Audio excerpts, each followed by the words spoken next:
Quem em sã consciência, em plena consciência, teria coragem de trair o nosso Salvador, né? Aquele que estava aqui para morrer em nosso lugar. Judas vai fazer isso. Jesus vai ser traído. Nós vamos começar a ler aqui João capítulo de número 18 e nós vamos ver aqui o início do fim da história de Jesus e muito mais. Você está chegando aqui hoje, já se inscreve no canal, ativa o like, ativa o sininho aqui também, para que você possa ser avisado todos os dias e lembrado, para que a gente possa crescer junto e aprender a palavra. Afinal de contas, esse é o projetinho Bíblia em um ano. Bora lá então, João capítulo de número 18, nós vamos ler do verso 1 até o verso 18, e ele vai dizer assim, ó.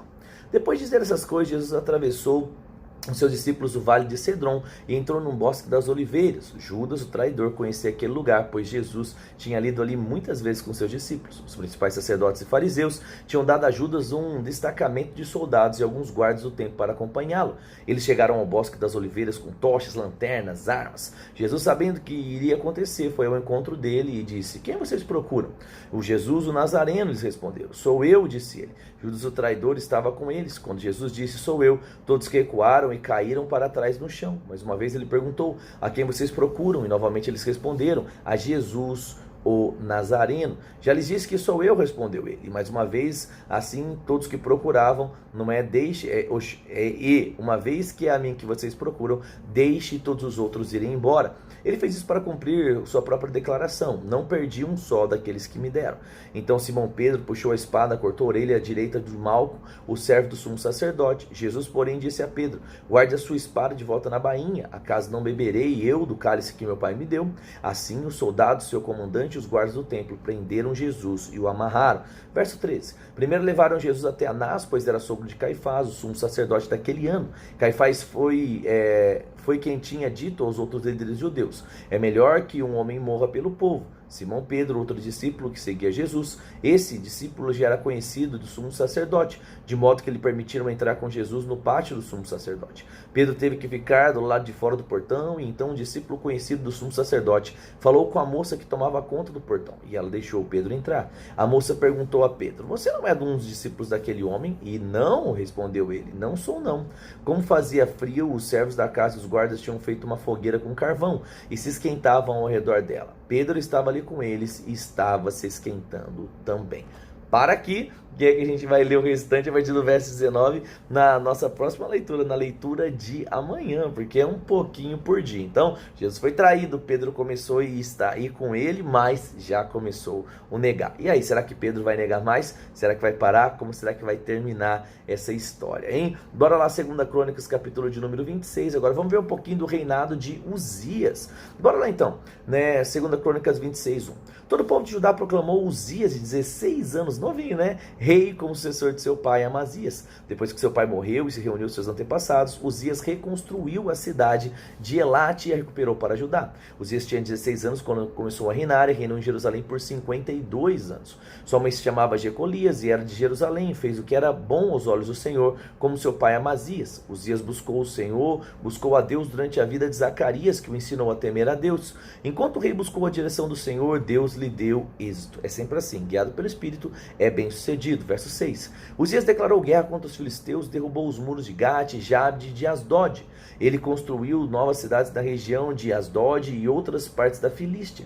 Deus o ajudou nas guerras contra os filisteus, nas batalhas contra os árabes de Gur e nas guerras contra os meunitas. Os meunitas pagavam um tributo anual. Sua fama se espalhou até o Egito, pois ele havia se tornado muito poderoso.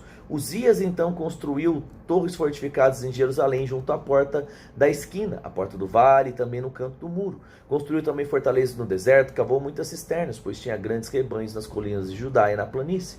Era homem que amava a terra, tinha muitos trabalhadores que cuidavam de seus campos e vinhedos, tanto nas colinas como nos vales férteis. Uzias tinha um grande exército de bons guerreiros treinados, prontos para irem à batalha, divididos todos em tropas. Esse exército havia sido convocado e organizado pelo secretário Jeiel e pelo também oficial Maceias.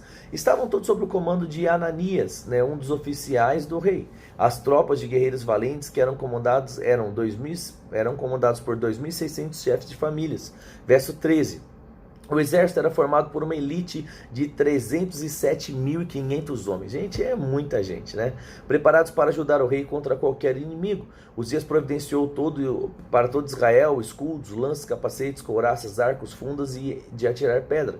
Construiu sobre os muros de Jerusalém máquinas de guerra criadas por peritos. Elas atiravam flechas e lançavam grandes pedras às torres dos cantos dos muros. Sua fama se espalhou até os lugares distantes, pois o Senhor ajudou extraordinariamente e ele se tornou muito poderoso. Verso 16. Quando Uzias se tornou poderoso, também se encheu de orgulho, o que levou à ruína. Puxa, sempre assim, tá começando certo, e aí o cara vai lá e dá, meu Deus, aquilo que é errado, né? E ele diz, verso de número 16, né? Ele se tornou poderoso, mas também se encheu de orgulho e levou à ruína. Pecou contra o Senhor, seu Deus, ao entrar no santuário do templo para queimar incenso no altar do incenso. Ele não era quem tinha que fazer isso, ele era rei, sacerdote, queimava incenso, né? Ele vai... O sacerdote Azarias foi atrás dele com 80 sacerdotes do Senhor, todos homens corajosos. Confrontaram o rei Uzias e disseram: não cabe a você, Uzias, queimar incenso ao Senhor, isso é uma tarefa dos sacerdotes, os descendentes de Arão, consagrados para esse trabalho. Saia do santuário, pois você pecou. O Senhor Deus não o honrará por causa disso. Uzias segurava o incensário e ficou indignado. Quando ele demonstrava sua raiva contra os sacerdotes diante do altar do incenso do templo do Senhor, apareceu nele uma lepra bem na sua testa. Quando viram a lepra, o sumo sacerdote Azarias e os outros sacerdotes expulsaram imediatamente ele do templo. O próprio rei se apressou em sair dali, pois o Senhor havia ferido. O rei Uzias ficou leproso até o dia da sua morte. Viveu isolado numa casa separada, onde lhe havia sido excluído do templo do Senhor. Seu filho João tomava conta do palácio e governava o povo. Os demais acontecimentos do reinado de Uzias, do início ao fim, foram registrados no livro do profeta Isaías, filho de Amós.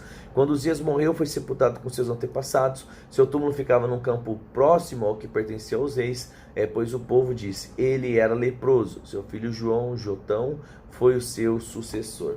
Meu Deus, a gente vê aqui uma pessoa que estava fazendo aquilo que é certo, mas decidiu fazer aquilo que é errado, e olha como terminou a vida. Gente, não vale a pena errar, não vale a pena trocar o melhor de Deus, né, por coisas tão bobas como a gente vê as pessoas fazendo. Bora lá então agora finalizar Salmos 83, né, o cântico aqui de Asaf. Ele diz: ó Deus, não fique em silêncio, não feche os olhos e não permaneça calado.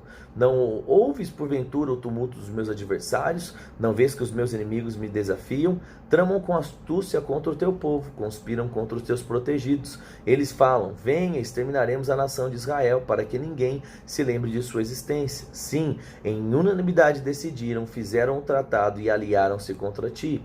Os edonitas, ismaelitas, moabitas, ragarenos, gebalitas, amonitas, amalequitas, os povos da Filístia e de Tiro, a eles também se uniram os assírios para se aliarem aos descendentes de Ló. Verso 9. E ele diz: trata-os como trata os midianitas, como trataste Cícera, Jabim no rio de Quizon. Foram destruídos em Endor, tornaram-se adubo para a terra. Que os seus nobres morram como Oreb e Zeebe, e todos os seus príncipes como Zeba e Zalmumã. Todos depois disseram: vamos nos apossar das pastagens de Deus. Ó Deus, espalhe-os como folhas no redemoinho, como palha no vento. Assim como o fogo consome o bosque, como a chama incendeia os montes, persegue-os com a sua tempestade, enche-os de medo com o teu vendaval, faze-os cair na desgraça mais profunda, até que sujeitem ao seu nome, Senhor. Sejam envergonhados e aterrorizados para sempre, até que morram em desonra. Então aprenderão que somente tu, Senhor, és o Altíssimo, Supremo sobre toda a terra. Então os inimigos estão mais uma vez aí invadindo, ameaçando, e o salmista clama o auxílio do Senhor. É muito legal isso, a gente vê essa confiança, né, que o salmista tinha em Deus, no seu poder. Ele já contemplou muitos milagres e ele sabe que Deus poderia fazer de novo. É por isso que ele sempre ora pedindo. E eu pergunto para você, qual foi a última coisa que você, antes de confiar na sua força, confiou em Deus? Eu quero te encorajar hoje a tirar um tempo na sua vida e orar. Consagra ao Senhor o seu casamento, o seu sonho, o seu trabalho, suas finanças, sua saúde, porque se você confiar nele, se você agradar o coração dele, ele vai satisfazer os seus desejos, ele vai cuidar de você, e por isso tudo na sua vida vai dar certo. O que mais chamou a sua atenção hoje? escreve aqui embaixo para eu ler o comentário, que eu vou ficar muito, mas muito feliz. Posso orar por você? Pai, eu quero colocar a vida de cada um dos meus irmãos diante do Senhor, e eu oro mesmo por intervenções sobrenaturais. Eu oro para que verdades sejam, Pai, escritas no coração de cada um deles, que eles possam crescer, avançar, prosperar, que as igrejas aqui representadas possam, Pai, ser afetadas pela fidelidade de cada um dos teus filhos. Eu oro e já te agradeço por tudo que o Senhor vai fazer, no nome de Jesus. Amém. Deixa um like nesse vídeo aqui, compartilhe com as pessoas que você ama, e eu te espero até amanhã no nosso próximo vídeo. Fica com Deus, um grande abraço e tchau, tchau.